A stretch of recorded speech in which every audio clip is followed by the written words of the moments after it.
जब पूज्य मस्ताना जी दरबार के गेट के बाहर बैठे तो साध संगत बैठी थी सामने।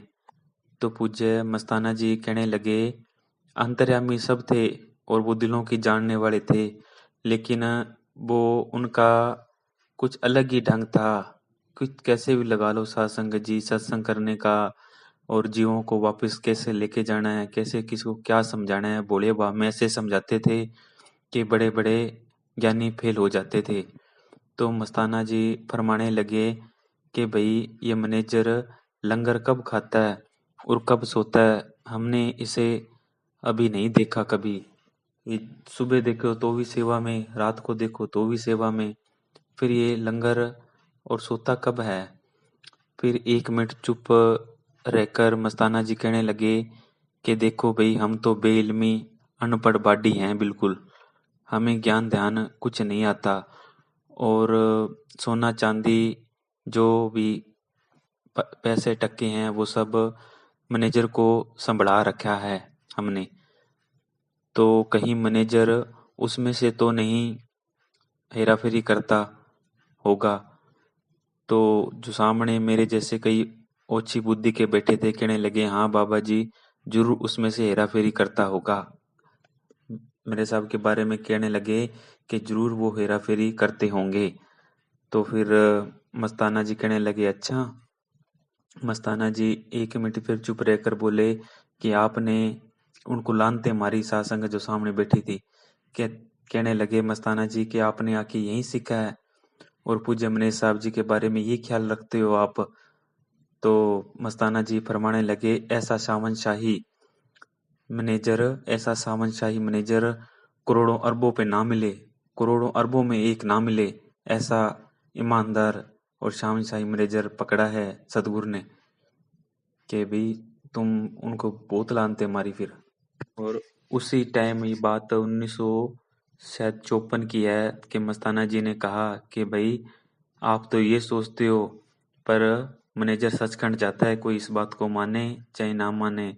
और उसी सन में 1954 में शायद उनको पूज्य मनीष साहब जी को मस्ताना जी ने एक गुफा बख्शी खुश होकर, सचखंड उस गुफा का नाम था। तो फिर 4-5 आदमी जाकर माला वगैरह भी पराई, उनको पहराई और गुफा में छोड़ कर आए। वहां बैठकर पूज्य मनीष साहब जी मालिक की बंदगी करया करते थे और अक्सर ही फरमाते रहते थे। फिर मजलिसें होती तो पूज्य मनीष साहब जी को भेजते कि जा भी मजलिस करके आ, फिर सत्संग करके आ।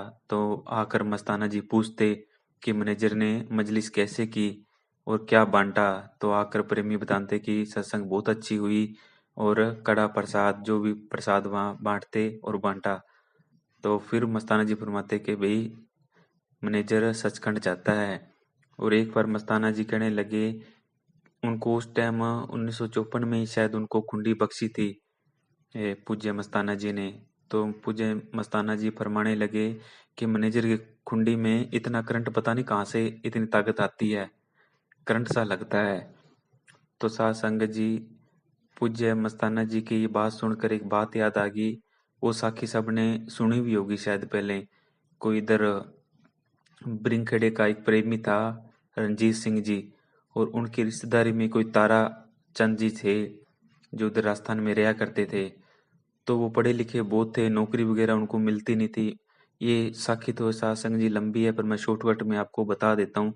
मेरे को तो बीच में खुंडी से बात याद आ गई इसलिए कि मस्ताना जी फरमाते हैं ना कि भाई मैनेजर की खुंडी में बहुत ताकत है, पता नहीं इतनी करंट कहाँ से लाता है।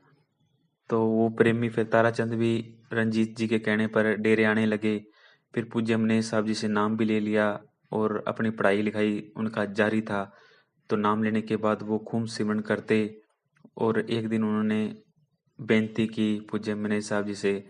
तो पूज्य मनीष साहब जी कहने लगे कि भाई सिमरन करो, ये नौकरियां तो तुम्हारे पीछे पीछे फिरेंगी। और वही बात हुई, जब वो प्रेमी भजन सिमरन में टाइम देने लगा तो उसकी अच्छी नौकरी लग गई। और फिर अच्छी ऐसे करते करते उसको नौकरियां मिलती गई। ये छोटी मिलती वो बड़ी पकड़ लेता, फिर बड़ी पकड़ लेता, ऐसे मतलब उसके दिन बदलते गए। एक बार उसको रोडवेज में नौकरी मिली कोई इंस्पेक्टर की। सात संगत जी ये शॉर्टकट में आपको बता रहा हूँ, हमें तो मतलब लेना है साखी से। तो वहां से उनके बाकी तो एग्जाम तो क्लियर कर लिए उन्होंने, लेकिन इंटरव्यू में उन्हें बाहर कर दिया गया।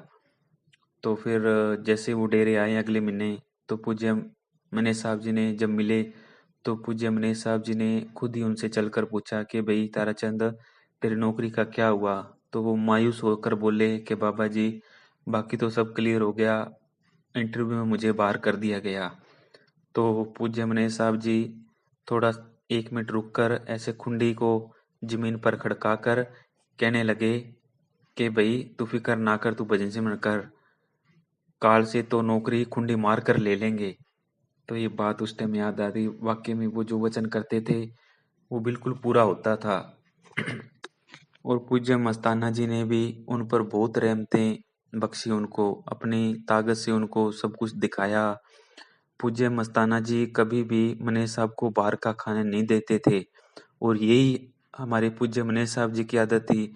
जब भी हमारे पूज्य बाबा जी दोनों जहां के मालिक वकील साहब जी बाहर सत्संग के लिए भेजते उनको, तो मनीष साहब जी यही कहते कि वकील खाना साथ, लंगर साथ ले ले, जितने दिन भी वहां लगने हैं 1 2 3 दिन, तो लंगर अपने साथ बांध लो, बाहर का नहीं खाना। तो पूज्य वकील साहब जी भी पूज्य मनीष साहब का पूरा हुक्म मानते थे, जैसे मनीष साहब जी ने मस्ताना जी का माना। तो मस्ताना जी कभी भी बाहर का नहीं खाने देते थे। जब भी कोई चीज आती तो मस्ताना जी बहाना मार के टाल देते कि मैनेजर केड़ी खाना जानदा है चीज, ऐसे करके टाल देते। तो एक बार कोई प्रेमी अपने हाथ से प्रेम से और भजन सिमरन करके एक कलाकंद बना के लाया। तो मस्ताना जी तो जाने जान थे कि प्रेमी ने बड़े प्रेम से बनाई है चीज। फिर वो कलाकंद मस्ताना जी ने रात को 2 बजे पूज्य मनीष साहब जी को बुलाकर वो थोड़ा सा दिया। पूज्य मनीष साहब जी भी सोचने लगे भी आगे तो कोई चीज नहीं देते हैं, आज कैसे दी है, पर दी है तो इसमें जरूर कोई राज होगा। फिर मस्ताना जी ने उनको कलाकंद दिया, और सवेरे जब पूज्य मस्ताना जी ने पूछा कि मैनेजर रात कैसे गुजरी, तो पूज्य मनीष साहब जी बड़ी खुशी खुशी बोले कि बाबा जी सारी रात सतगुरु सतगुरु होती रही। तो पूज्य मस्ताना जी जानते थे कि भी कौन सी चीज देनी है, कौन सी नहीं देनी। और हमारे पूज्य मनीष साहब जी भी डेरा जगमालवाड़ी में जब थे, तो साधुओं को जल्दी जल्दी बाहर की चीज खाने नहीं देते थे, कई कई दिन भूखे रखते थे। कमी तो नहीं थी कोई डेरे में। पूज्य मस्ताना जी का तो वचन था भी, भले जो इस सचखंड बना है, ये सचखंड सोने का बना लेते, इतनी उनके पावर थी उनके पास, पूज्य मनीष साहब जी के पास। ये अपने जो डेरे में सचखंड बना है, इसको भले सोने का बना सकते थे वो, पर पूज्य मनीष साहब जी ऐसे छुपकर और इतनी हजम करके रहे कि जीवों का भला किया जितना हो सके, और वो कभी किसी को साधुओं को जल्दी खाने नहीं देते थे।